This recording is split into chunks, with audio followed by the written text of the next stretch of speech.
नमस्कार दोस्तों, स्वागत है आपका। आज हम एक बहुत ही इंपॉर्टेंट टॉपिक पर बात करने वाले हैं, मध्य प्रदेश की कला और वास्तुकला। देखिए, ये एक ऐसा टॉपिक है जो एमपीपीएससी हो या यूपीएससी, हर एग्जाम में पूछा ही जाता है। तो अगर आप चाहते हैं कि हम ऐसी बेहतरीन कंटेंट लाते रहें, तो सबसे पहले इस चैनल को सब्सक्राइब कर लीजिए और वीडियो को लाइक कर दीजिए। आज हम इस टॉपिक को रटेंगे नहीं, बल्कि समझेंगे, इसके पीछे की कहानियों को जानेंगे। तो चलिए शुरू करते हैं भारत के दिल मध्य प्रदेश की इस शानदार कला यात्रा को। अच्छा, चलिए सीधे मुद्दे पर आते हैं। एक सवाल से शुरू करते हैं। सोचिए आप एमपीपीएससी मेंस का पेपर दे रहे हैं और आपके सामने 11 नंबर का सवाल आता है, खजुराहो के मंदिरों की वास्तुकला पर विस्तार से चर्चा करें।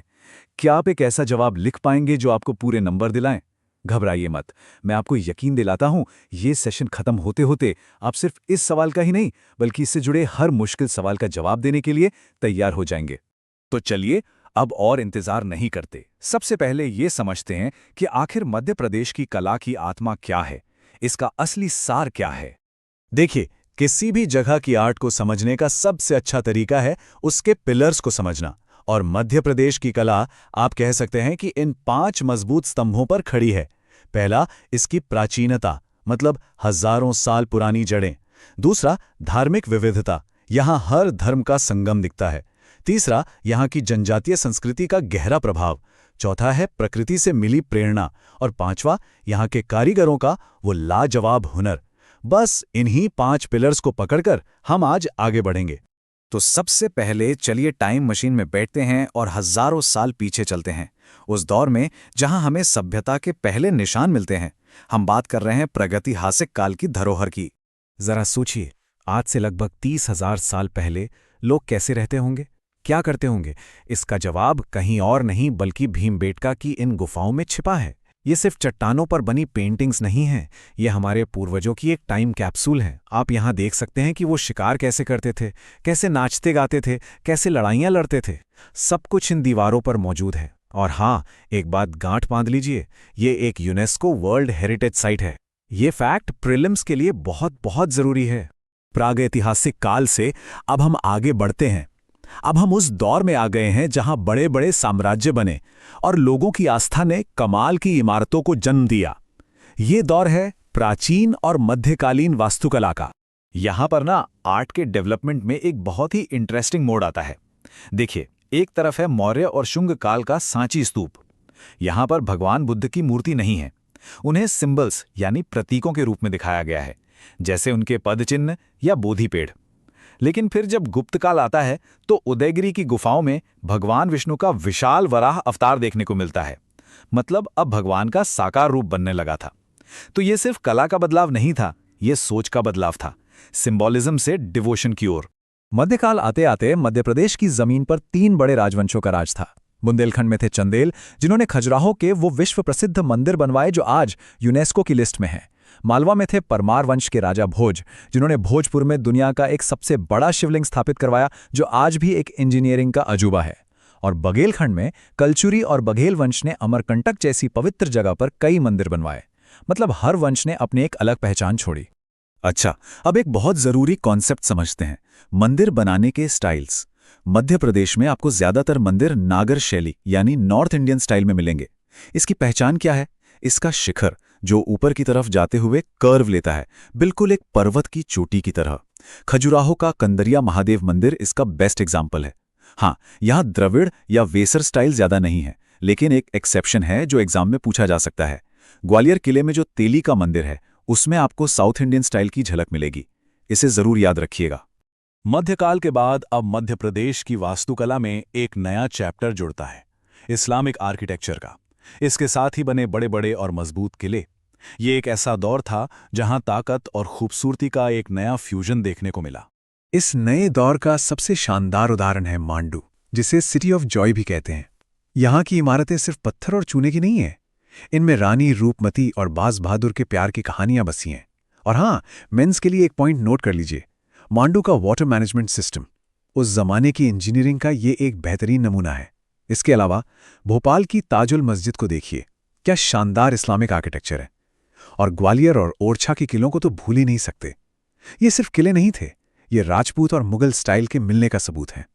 तो अभी तक हमने बात की पत्थर, किलों और मंदिरों की। लेकिन अब हम मध्य प्रदेश की उस कला की बात करेंगे जो आज भी जिंदा है, जो लोगों के घरों में, उनके हाथों में बसती है। ये है यहाँ की जनजातीय कला और शिल्प। मध्य प्रदेश की असली आत्मा ना इसकी ट्राइबल आर्ट में बसती है। सबसे पहले बात करते हैं गोंड आर्ट की। इसमें डॉट्स और लाइंस से प्रकृति की कहानियां बनाई जाती हैं। और एक नाम, जनगढ़ सिंह श्याम, इस नाम को अच्छे से याद कर लीजिए। इन्होंने ही गोंड आर्ट को पूरी दुनिया में फेमस किया। ऑब्जेक्टिव क्वेश्चन के लिए ये बहुत ज़रूरी है। फिर है भील आर्ट, जिसमें चटकीले रंगों से उनके समुदाय की जिंदगी दिखाई जाती है। और एक है पिथौरा पेंटिंग। ये सिर्फ पेंटिंग नहीं है, ये एक पूजा है, एक धार्मिक अनुष्ठान है। अब बात करते हैं मध्य प्रदेश के उस हुनर की जो यहाँ के कारीगरों की उंगलियों में जिंदा है। धार जिले का बाघ प्रिंट, जो अपने नेचुरल कलर्स के लिए मशहूर है। अशोकनगर की चंदेरी साड़ी, इतनी हल्की और इतनी रॉयल। और खरगोन की महेश्वरी साड़ी, जिसे रानी अहिल्याबाई ने खुद शुरू करवाया था। और मजे की बात यह है कि इन तीनों को जीआई टैग मिला हुआ है। मतलब ये असली हैं, इनकी पहचान पूरी दुनिया में है। अगर हम पेंटिंग की बात करें तो इसकी जर्नी भी काफ़ी इंटरेस्टिंग रही है। पहले मालवा स्कूल की मिनिएचर पेंटिंग थी, जिसमें ज़्यादातर धार्मिक थीम होती थी। फिर आया बुंदेलखंड स्कूल, जिस पर आप खजुराहो की मूर्तियों का असर देख सकते हैं। और आज भोपाल में भारत भवन है, जो सिर्फ भारत में ही नहीं बल्कि दुनिया भर में आर्ट का एक बहुत बड़ा सेंटर है। चलिए अब आते हैं सबसे ज़रूरी हिस्से पर। इतनी सारी जानकारी को एग्जाम के लिए इस्तेमाल कैसे करना है। अब हम फैक्ट्स और एनालिसिस दोनों पर फोकस करेंगे। तो देखिए, एग्जाम के लिए तैयारी करने का एक तरीका होता है। आपको समझना होगा कि प्रीलिम्स और मेंस में क्या फ़र्क है। प्रीलिम्स आपसे सीधे फैक्ट्स पूछेगा, भीमबेटका कितना पुराना है, सांची स्तूप किसने बनवाया, ये हो गए स्टैटिक फैक्ट्स। लेकिन मेंस में आपका एनालिसिस देखा जाएगा। सवाल आएगा, खजुराहो की मूर्तिकला का सामाजिक और दार्शनिक महत्व क्या था, या मांडू का वाटर मैनेजमेंट सिस्टम उस दौर की इंजीनियरिंग के बारे में क्या बताता है। तो असली टॉपर वही है जो इन फैक्ट्स को एनालिसिस के साथ जोड़ना जानता है। तो कुल मिलाकर हम ये कह सकते हैं कि मध्य प्रदेश की कला सिर्फ कला नहीं है, ये भारतीय संस्कृति का एक जिंदा आईना है। ये एक ऐसी कहानी है जो हजारों साल पहले शुरू हुई और आज भी चल रही है। इस विरासत को समझना सिर्फ एग्जाम के लिए जरूरी नहीं है, बल्कि एक भारतीय होने के नाते ये हमारी जिम्मेदारी भी है। तो चलिए, अब वक्त है एक छोटे से टेस्ट का। देखते हैं आपको कितना याद रहा। मैं आपसे कुछ सवाल पूछूंगा, आप वीडियो को पॉज करके अपना जवाब नीचे कमेंट्स में जरूर लिखिएगा। पहला सवाल आपके स्क्रीन पर है। इनमें से किस जगह को प्रेम और वास्तुकला का संगम कहते हैं? आपके ऑप्शंस हैं ए खजुराहो, बी सांची, सी मांडू या डी ओरछा। जी हां, बिल्कुल सही। इसका सही जवाब है सी मांडू। हमने बात की थी ना रानी रूपमती और बाज बहादुर की कहानी और यहाँ की कमाल की अफगान वास्तुकला की। दूसरा सवाल, बहुत ही फेमस आर्टिस्ट हैं जनगढ़ सिंह श्याम, इनका संबंध किस ट्राइबल आर्ट फॉर्म से है? A Pithora painting, B Gond art, C Bhil art या डी मालवा मिनिएचर। इसका सही जवाब है ऑप्शन बी गोंड आर्ट। मैंने कहा था ना, ये नाम याद रखना बहुत जरूरी है, क्योंकि इन्होंने ही गोंड कला को दुनिया भर में पहचान दिलाई। और ये रहा आज का आखिरी सवाल। सांची स्तूप के जो तोरण गेट हैं, उन पर मेनली क्या दिखाया गया है? इसका सही जवाब है सी बुद्ध के जीवन से जुड़ी घटनाएं। और याद रखिए, ये सब सिंबॉलिक हैं, उनकी मूर्ति नहीं है। तो ये थी हमारी मध्य प्रदेश की कला और वास्तुकला की शानदार यात्रा। मुझे उम्मीद है कि आपको इससे अपनी तैयारी में बहुत मदद मिली होगी। अगर हाँ, तो इस वीडियो को लाइक करें, अपने दोस्तों के साथ शेयर करें और हाँ, चैनल को सब्सक्राइब करना बिल्कुल मत भूलिएगा। अगली